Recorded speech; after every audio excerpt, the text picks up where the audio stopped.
you just joined us, you're still on to Enterprise Morning, reaching you from Enterprise Television. Let's get to our conversation for today. The 2023 presidential candidate of the People's Democratic Party, PDP, Atiku Abubakar, said he neither seeks nor requires a validation from political opportunists who shared principles as easily as they change parties. Atiku made the statement through his media advisor, Paul Ibe, on Tuesday in response to comments made by Daniel Bwala, Special Advisor to President Bola Ahmed Tinubu on policy communication, during an interview on TVC's Journalists Hangout on Monday. However, Atiku called it both ironic and unfortunate that Bwala, who previously served as his spokesperson, now assumes the role of lecturing a globally respected statesman on issues like legacy, destiny, and retirement. The former vice president said he would not be distracted by political jesters pretending to be patriots, emphasizing that rescuing and rebuilding Nigeria is a matter of urgent national importance. He continued, "A legacy is not defined by the trappings of office, but by courage, consistency, and conviction. Atiku Abubakar's legacy as a unifier, builder, and patriot is deeply etched in the consciousness of millions of Nigerians. It is impervious to the revolutionist bill of yesterday's defectors turned today's defender of dysfunction." And very well, joining us in the studio today, we have Wale Ogwande, human rights activist and constitutional lawyer. It's good to have you join us. Thank you for inviting me. Thank you so very much, Barrister. Thank you. All right, so let's get talking. I'd love to start my conversation today on the issue of consistency and ideology. As much as we believe that politics is a game of interest, there's one natural thing that overrides everything, and that is the issue of consistency and your ideology and your belief for something. When we have someone who prior to the general election said that President Bola Ahmed Tinubu, even if he's given 30 years, would not make anything out of Nigeria. Now, serving the same man he had grossly insulted. What do you make of such a behavior? Well, it's unfortunate. First and foremost, I want to thank greet our viewers, listeners, or whichever way, those who are watching or listening one way or the other online real time.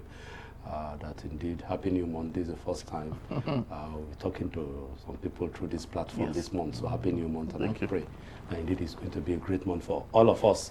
Be that as it may, all of us, all of these people are all the same. They are all jesters.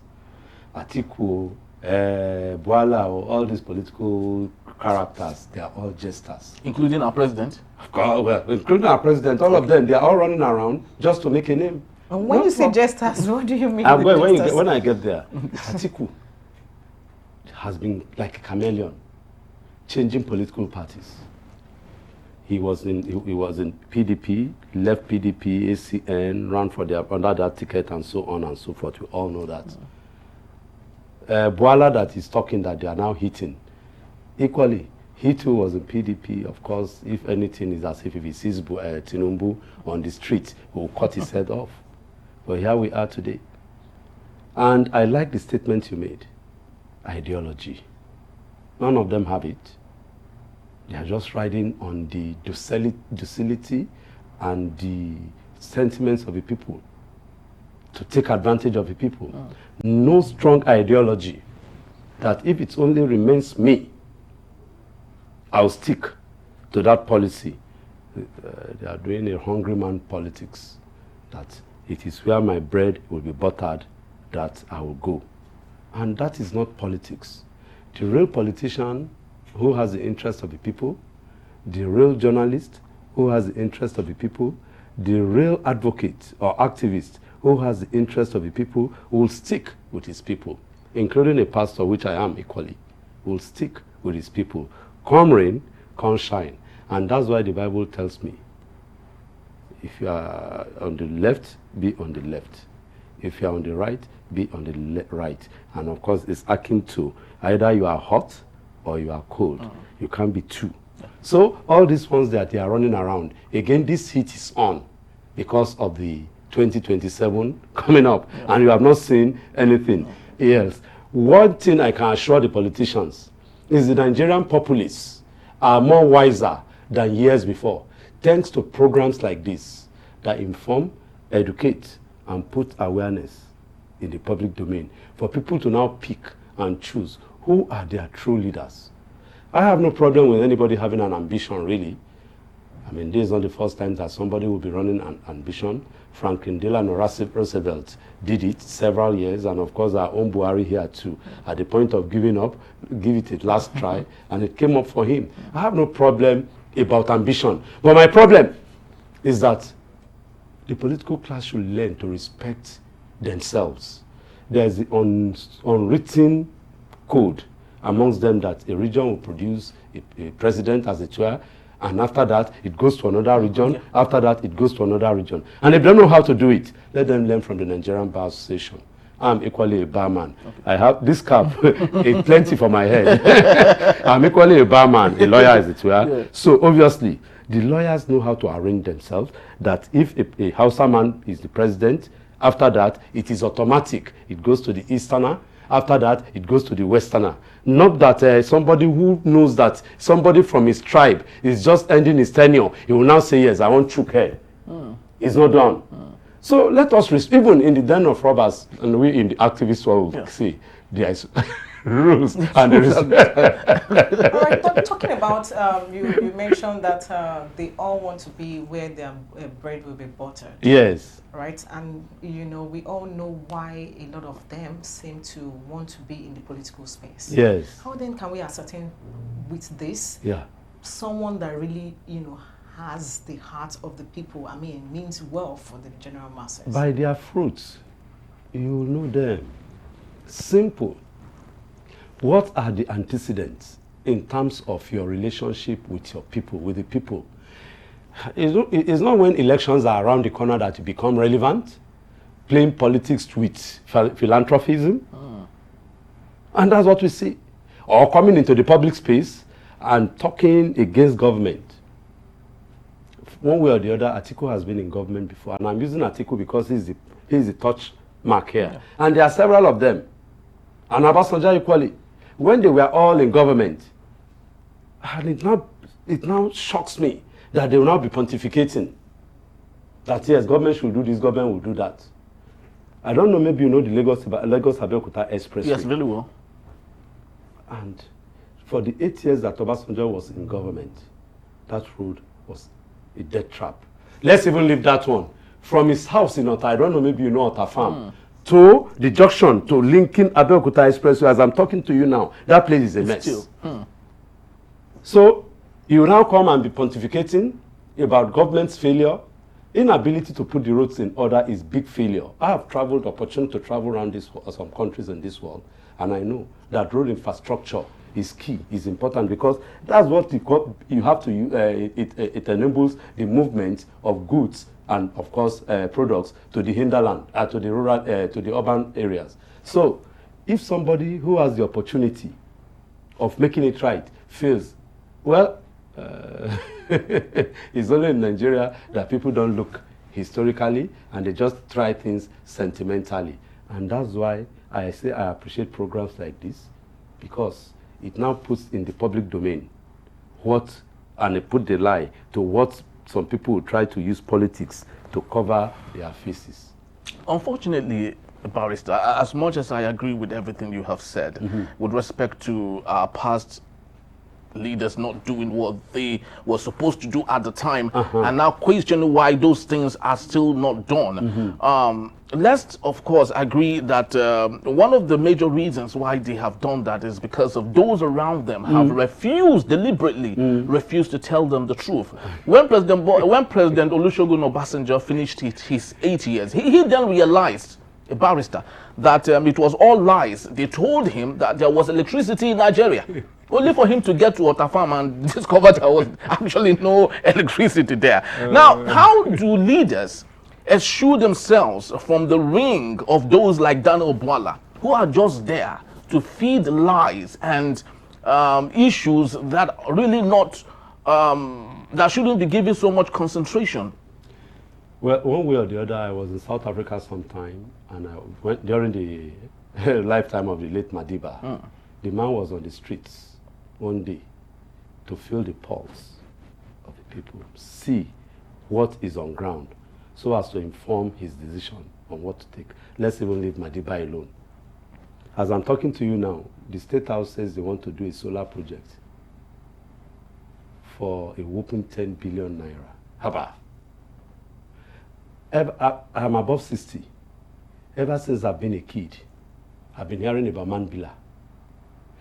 Until today, that project has not come on stream. And is a source to making electricity there for everybody. Yeah. I told you about South Africa.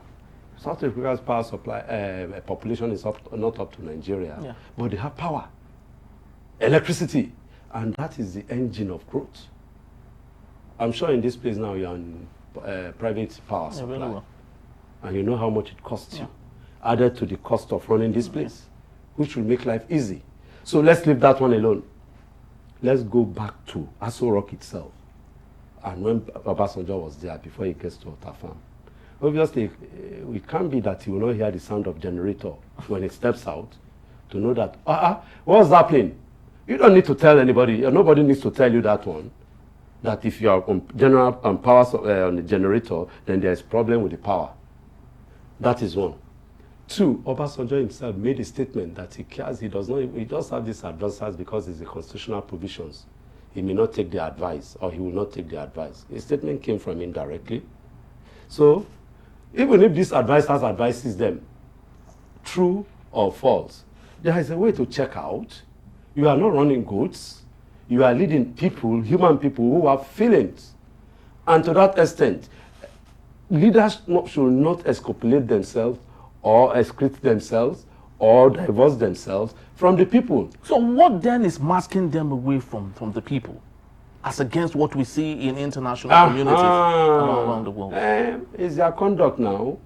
They know that they have not done well, because I expect that even all this bombing and all this killing will attract attention of government directly.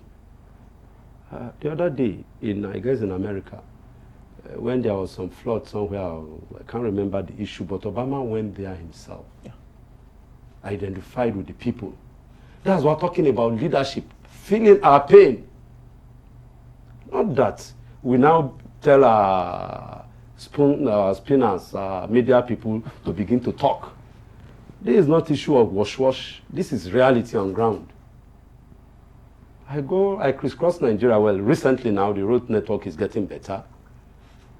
But sometimes, particularly the east-west road, I don't know, maybe you know that place. Yes, very well, The one that was started with from President Goodluck Ebele Jonathan's era.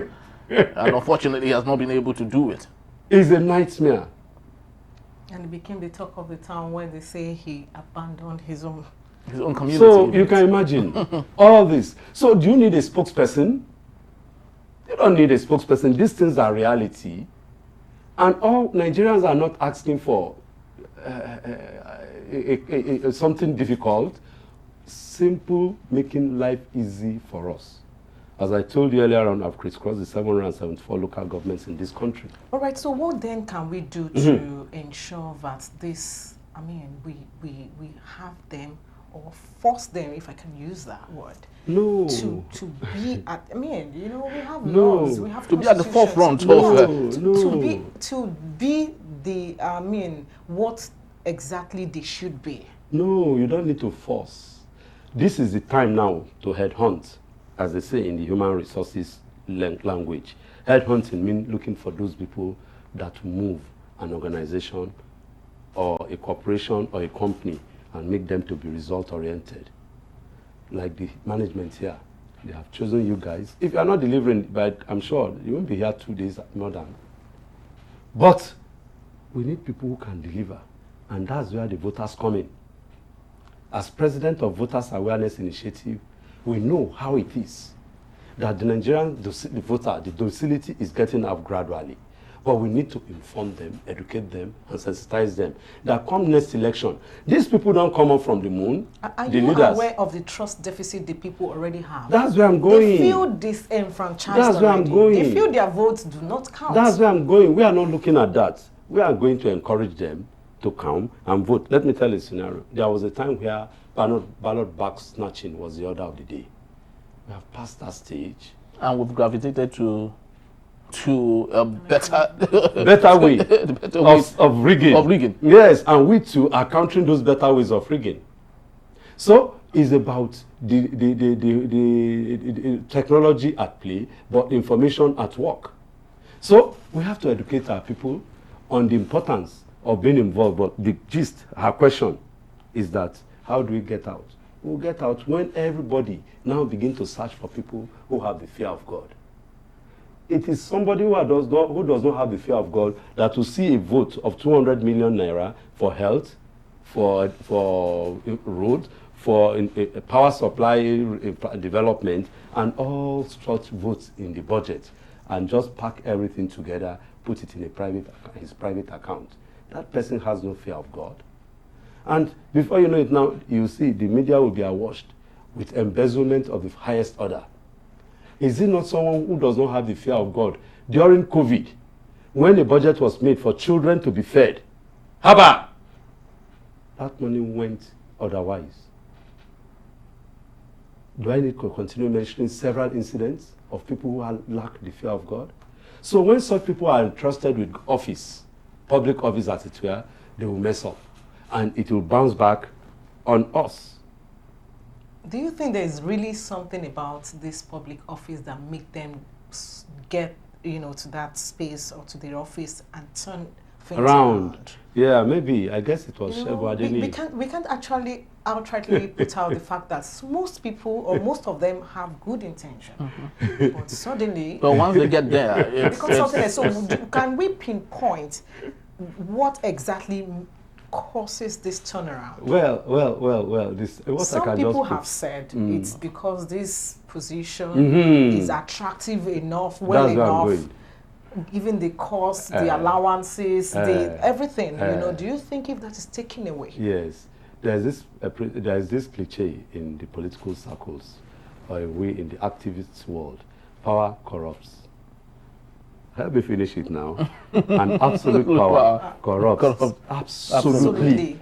I work with word. Absolute power corrupts. Absolutely. That absolutely is into infinitum. It has no control. So when that power is there, absolutely, the next thing is that you think you are God. You are still alive, and you remember Abacha. Very well. He played God. Yeah. That's absolute power. And of course, don't forget, the journalists call him the maximum ruler. So that's my problem, my sister. So once they are in that office, if one does not have the power of God, the fear of God, he will do everything absolutely. People mean nothing to you. Suffering of the people means nothing to you. You see that with money, you can do everything. With money, you can entrench yourself in power, and you will see it playing out. So the foundation of it is that our people will look at these politicians don't come from heaven. And of course, for your information, all politics is local.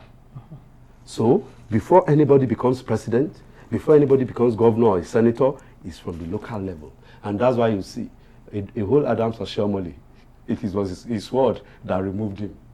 As national chairman of a party, a petition came from the ward and Shikena, local village in Oromi. So, when the people now begin to question and put force to the actions of their leaders or their representatives, even not leaders, their representatives, even their servants, because the elections will soon be in the corner now, they will be begging you, vote for me, vote for me. They are begging you. We will represent you very well. They are telling you that send them on an errand. And if you send someone on an errand, is he your master or your servant? So you send them on an errand and you begin to question their activities in that office. But unfortunately, it's not done. And I'll tell you, and I want all journalists who are watching this program, constituency offices. How many of these political office holders, or particularly the elective representative, run their constituency office? Because that's where their constituents come and meet them. And of course, for them to interact with them, it's not there. Well, Barrister, they always have constituency officers. Either they go there or not is another talk for another day. Yes, sir. But I am very so excited that you are an advocate for electoral, a campaign and education. We can't paint all the picture today without mentioning INEC. Yes. Very pivotal. Yes. Just yesterday, Professor Peter Ogban, who admitted to have rigged election for Senator Godswill Akpabio, has been sentenced to serve 3 years, while the beneficiary of the corruption, of the criminal corruption, is our number 3 man of the country. So the question now is, how can we really encourage Nigerians to support the system of electoral process while the electoral umpire itself has lots of debts in it? That's another issue, and it's something that we are taking up. INEC is the election management body. Through it, political office holders get elected. Their strength lies in their true independence and giving them power to prosecute. And you think it's possible for them to get that 100% independence? That's where I'm going.